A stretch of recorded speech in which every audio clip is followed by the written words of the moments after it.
Hey guys, Kurt here with the Address the Source. Just lock in right here. Okay, don't worry about anything else that's happening on the screen. Okay, don't worry about that. Just want to let you know there's no such reason why we should not forgive somebody. There's no such thing as a good grudge. Okay, grudges are bad to have. We should always forgive somebody. There should be no reason. Okay, we're out of time. Please turn this off. Don't watch this video. Turn it off.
Hello, hello.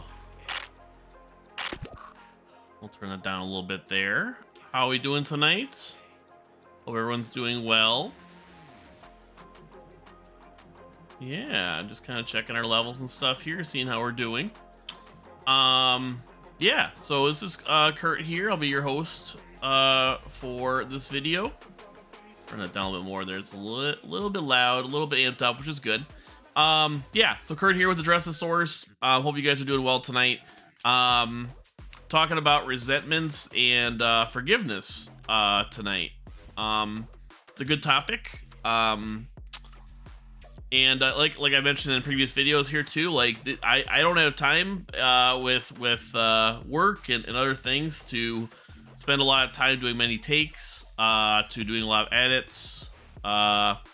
So it's gonna be unfortunately just with how things go. We're gonna do this kind of like a live show, and stuff's gonna go wrong, and that's okay. But wish I had more time. You know how that goes. But thanks capitalism. So we're gonna be doing this on the fly here. It's gonna be a little clunky until I get the hang of this interface here, but have some nice equipment. Been working hard on making this all look nice and sound nice, and hopefully that pays off. So let's see what we got here. Yeah, so without further ado, let's go ahead and let's talk about resentments and forgiveness. All right, switching up the music a little bit here. We'll turn that down just a little bit. Sorry, I'm like narrating everything I'm doing here. It's very, very awkward, but yeah, it's what it is. Okay. So let's go ahead and get into this here. Before I kind of, I guess, go through our take here to address the source, kind of like what we believe. I always like to kind of like, the purpose of this is education and to have you guys think about stuff. It's not very good teaching or education just to kind of like, info dump or just to kind of lecture at you guys. And so, we'll see how this goes. Definitely gonna have to find my personality, my online, or my, on camera personality here with how this is gonna go and stuff. But in general, good teaching is letting you guys think about stuff too and interact. And so, before we get going and talk about the topic here, I want you guys to think about some stuff here, okay? How would you define resentments and forgiveness in your mind when you hear those words? What does that mean to you? Second question we can think about, how these words make you feel, okay? Third one, do you believe in letting go of resentment and forgiving others, okay? So those are the questions here. I'll give you guys a few minutes just to kind of think about that, okay?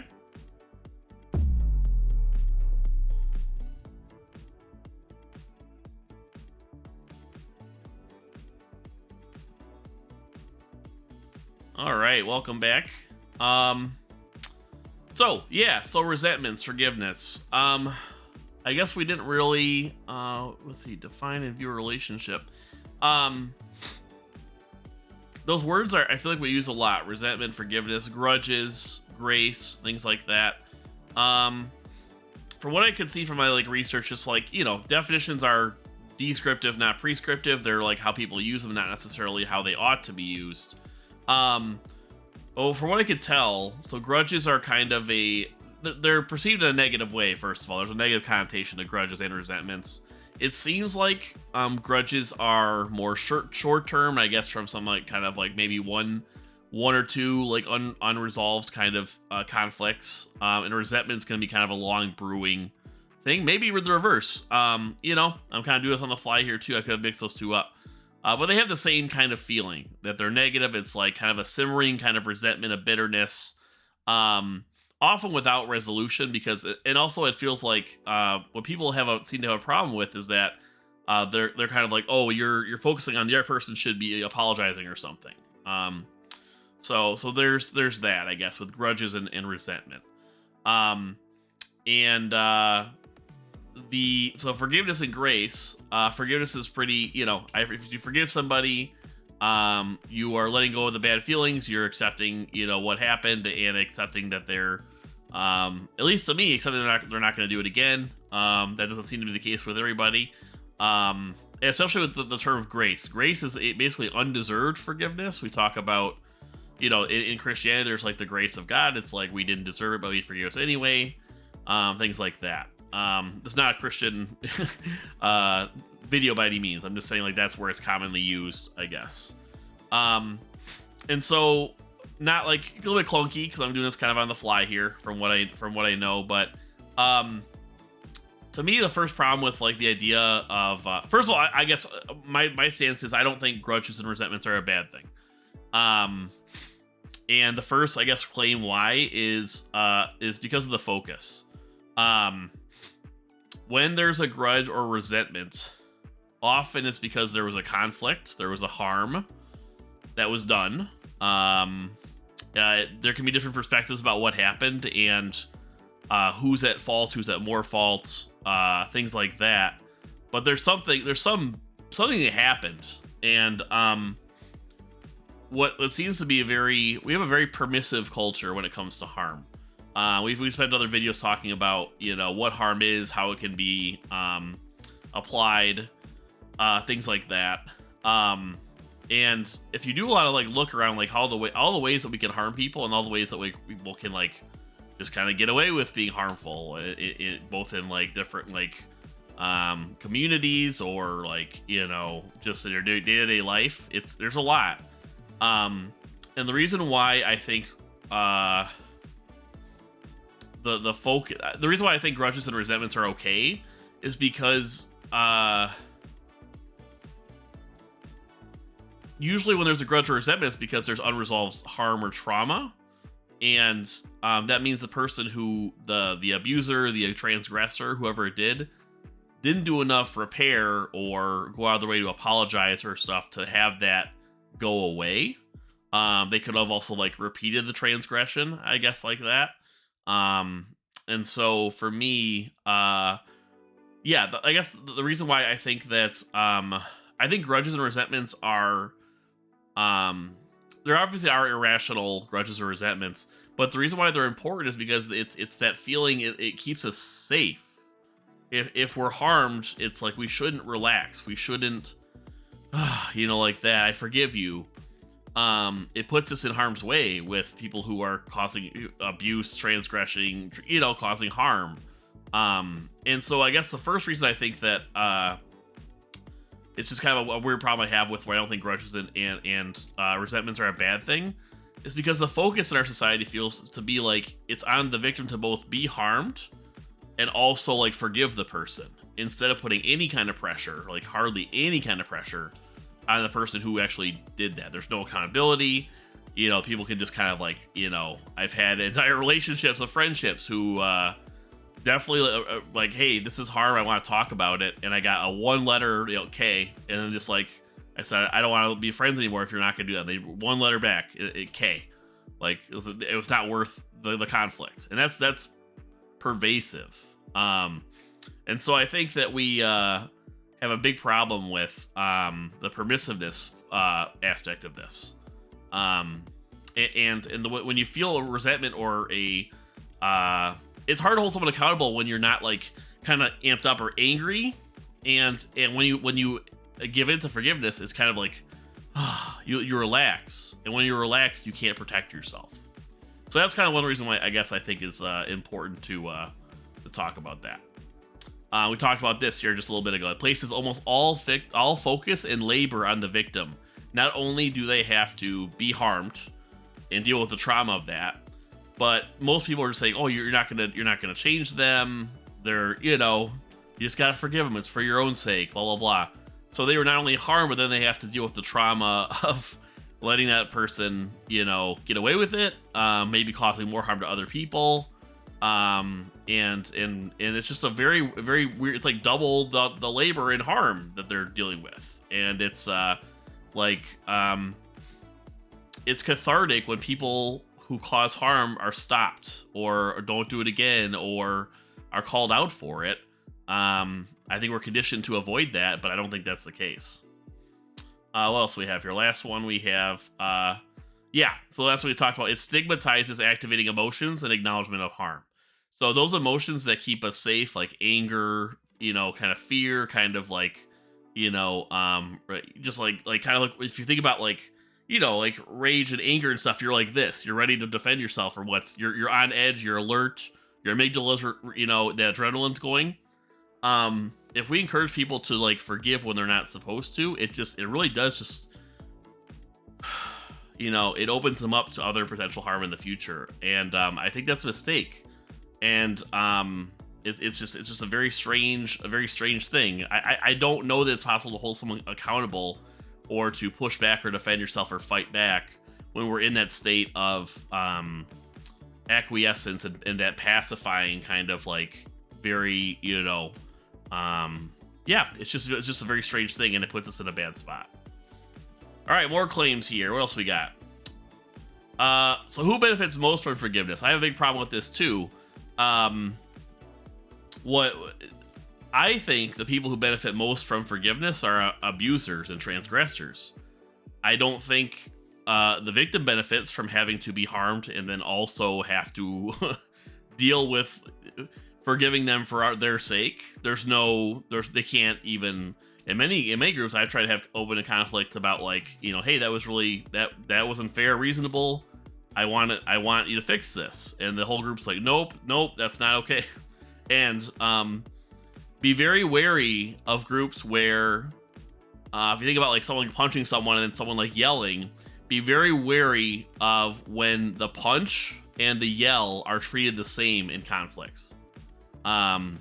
Because that's a dangerous place. That's a toxic, permissive space to be in, where you're not allowed to defend yourself. You're not like, where self-defense is treated the same as like a random like act of violence against somebody.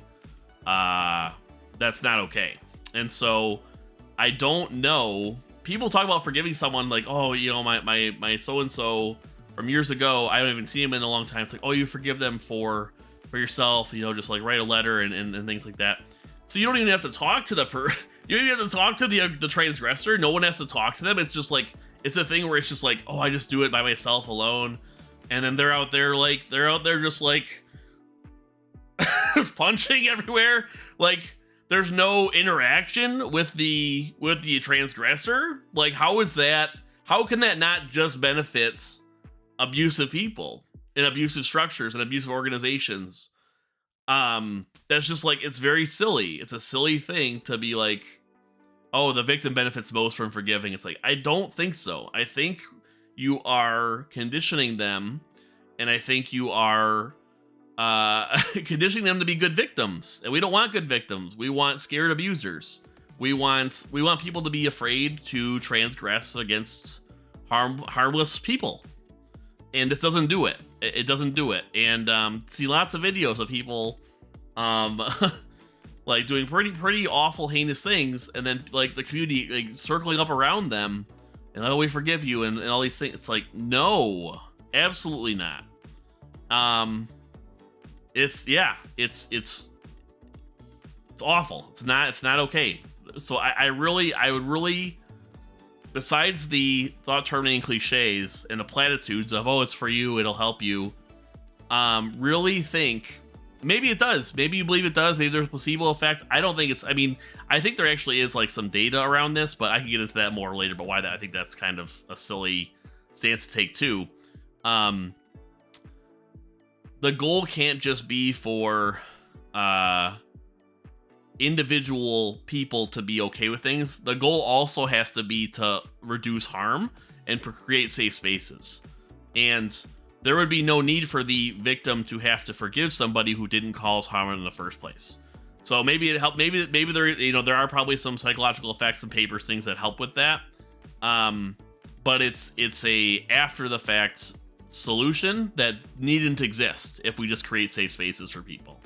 And I think that if it's pretty, you know, easy to see that it benefits abusers to be able to cause harm and not have to like be told that they caused harm, to be confronted, to have to face their victim in front of people and stuff. No shame, no nothing. Like that seems like, besides what we tell ourselves, that feels like a pretty scary thing. Talk about this. Requires nothing from the transgressor. The placebo effect of forgiveness is for us. I do think it's a placebo effect. I think there are things in society where it's like, oh, I should be working, you know, work. My productivity is my value. You know, if I'm not busy, I'm just all these things. I don't know. There's lots of things where laziness is you know, just all these things about like our work ethic and how we value things, like our how we assign worth in society. Can't think of it on top of my head here because this is all, you know, as we go. But there are a lot of placebo effects. Carceral punishment for sure. We definitely like spanking, you know, like spanking, things like that. There are things that people believe in and do that have no basis in reality. And if we could just get over the effect of people believing that it's true, it wouldn't be true. It's because it feels like it is. It's a self-fulfilling prophecy that people believe it's true. There's people who are spanked who like believe that was a good thing, and it wasn't.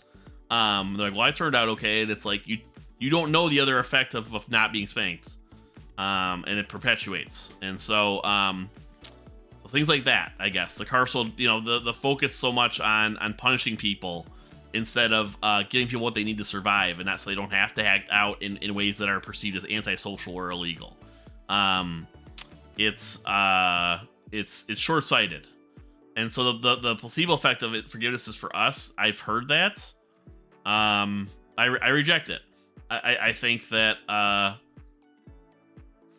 yeah, like I said, forgiveness would not need to exist in a society that really is very accountable to each other and very safe. All right, what else we got here? Next, we have some non sequiturs and broader issues. Non sequitur is a type of fallacy, logical fallacy, where, you know, the premises do the conclusion does not follow. It's kind of like it doesn't make sense, right? So here's a couple things that don't make sense or broader issues. Okay, when people say, this drives me crazy. Oh, you know, I'm like, if I say like they caused harm, I want to address it. Well, they're never gonna change. They're never gonna apologize. They don't. You're shifting the goalposts. The goal is to address harm. I don't need them to. I don't need them to change. Okay, that's a straw man. That's not what I'm asking. I'm saying they need to be held accountable for their actions and the harm they caused. Change is not a requisite for that conversation. Even an apology. I don't even need an apology if the rest of the society around me and the community around me holds them accountable and says, hey, we're going to exclude you, or kind of like, you know, keep you at a distance here, or remove access to the community if you're going to act in this way. People will change if that's the case. We just have such a permissive culture where it's just like, you know, water finds its level and people just like go, it gets gross here, go somewhere else and be gross. It's just like there's no besides like the laws we have, it just very, it's almost, there's like suggestions, like our integrity and our and the way we act in society are like suggestions, and so people will change if there's enough pressure and accountability, and where consequences and rewards outweigh the status quo and staying the same. But we won't get to that point for a while until we address some other things. But I think apologies an apology is a very simple thing that people should do. But that doesn't, and also what it does, if you say they will never apologize or change, it implies a couple things. First of all, you know that this person is a transgressor a lot. They do it so much that you can't. It's like you've had. I don't think people have conversations with them. They rarely use, like, they transgress so much it's not even worth bringing it up with them. Which is like, that's like it. That's your whole argument is out the window. You're saying that they do it so much that it's not even worth bringing it up with them, and that's frankly bullshit. Okay, you don't get to cause so much harm that it's like commonplace with you, and you just get a free pass. Like fuck that. Like, what are you talking about? Like, and also that speaks to the broader issue where they're not going to apologize, they're not going to change. Yeah, you're saying that our society is so rewarding or avoidant of conflict, of holding people accountable. It's so bad at that it's hopeless. You're saying it's hopeless to even address it because they'll just go somewhere else. And that's also, your whole argument is defeated, and why we need to actually address it with people. Because if they're never going to apologize or change, you know what I mean? Like, it's just like, it's ridiculous. It's a ridiculous, if you really think about it a little bit more critically, like, what the fuck? Like, what? I can't fathom. It's like, well, you can't go around, whatever. Well, next one here. Oh, you can't control other people. Okay, let me be very clear about something, okay? It's not control if you're defending yourself, or if it's self-defense. It's not control to prevent harm, especially to yourself, sometimes to others. That can be a little more muddy. It's not control, it's self-defense, okay? So when you're saying, like, hey, don't cause me harm, apologize, do the right thing, it's not just me going like, oh, you like mac and cheese now, and it's like, eat this mac and cheese, and like forcing their head in mac and cheese. No, that's not what's happening. That what's happening is there's a rights violation. They're impeding on my autonomy or your autonomy, and you have a right to say something. And if we don't, it creates the boundaries between us and them and what's okay blurs, and then it disappears. So it's not control. It's not control to stop harm from happening, and to ask for accountability when harm happens, and to put pressure and accountability on people if they refuse to change, and to ask the community to put pressure and accountability on this person if they won't change. If one person can't handle it, you keep escalating the pressure until something gets done. We haven't gotten to a point where it will work. Like, people just don't. We are so, it's just, just don't want to cause conflict. And also, like, yeah, I mean, the hard part too with like accountability culture and stuff too is like, we're kind of almost so new to it that we're so really bad at it too, and we overcorrect. But that's another conversation as well. But these statements do not follow from what I'm saying. Hey, people should be accountable for their actions. They should apologize. They should, repair the harm. We should forgive them if they cause this harm. Yeah, so but then it's these are just concessions. These are defeaters. They're not going to apologize or change, which means they cause so much harm that we don't even want to bother with them. And also, you can't control other people. It's like, you're saying it's so rampant that it's like hopeless, and we can't even, it's a silly argument. Yeah, and like we kind of talked about before, the systemic unintended effects of forgiveness. Really think about, it's not just like who benefits most from this, like from passive victims and not held accountable aggressors. Who benefits most from that? And it's It's dangerous people. It's not there. Even if like our intentions are good with a practice, and maybe it does. Like there are some like psychological effects to forgiveness. We gotta be careful. There are a lot of organizations and groups out there that are harmful, and by doing this practice, we can create other problems that we didn't even intend. So, yeah, it's a very big issue. It's very good thing to think about. Yeah, what do you? I guess I would say like to think about this. What do you guys think about this? Do you think that this is a reasonable thing? Let's go over here actually. All right, we're at the end of the video. Okay. Yeah. What do you guys think? Do you guys think this is fair, reasonable? If you do believe in grudges and resentment, or don't, that grudges and resentments are not a thing, are there some things that are not forgivable? And what would those be? Do you have like some trauma that would, associate with that? I guess things like that. There's one more thing I wanted to ask about. Oh, just the language thing too. Saying that like grudges or we don't really have a word for, we instead of like putting like labels on the victim for their holding grudges, we should say this person is okay with committing harm and not repairing it. I don't have a word for that, but it's a weird victim focused, victim blamey kind of vibe there too. We should be focusing on the fact that either cultures or communities, groups, and people are okay with causing harm and not repairing it. And instead of like trying to get the victim to both deal with that trauma and forgive them, maybe ask a little bit more from the people who are doing that to keep people safe. So, yeah, sorry to throw that last part in here too. A little bit clunky. Appreciate you guys watching. I hope you learned something. If you didn't, feel free to post some comments here and get some engagement going. I would like to get some, debates online with people. I think it'd be great to talk about some of these things. And yeah, I'm new to this, so, we'll see how it goes. Hopefully some of the music and stuff and all this stuff will make it okay to talk about and think about these things, but it's going to be a learning experience. So, all right, thanks for watching. Yeah, hope you guys have a good day, and don't share this with anybody. This is just for you guys, okay? This is not, don't share. We're not supposed to think about things. We're supposed to kind of keep this to ourselves, okay? Don't share it, don't like it, okay? It's a secret little thing for you to think about, and it's dangerous to think about these things, so don't do it. So I keep forgetting to add that to my little spiel here, but it's awkward talking to a camera and you guys like this. So we'll figure it out and get better, so like what we do with other things. Blah blah blah blah blah blah. All right, have a good night.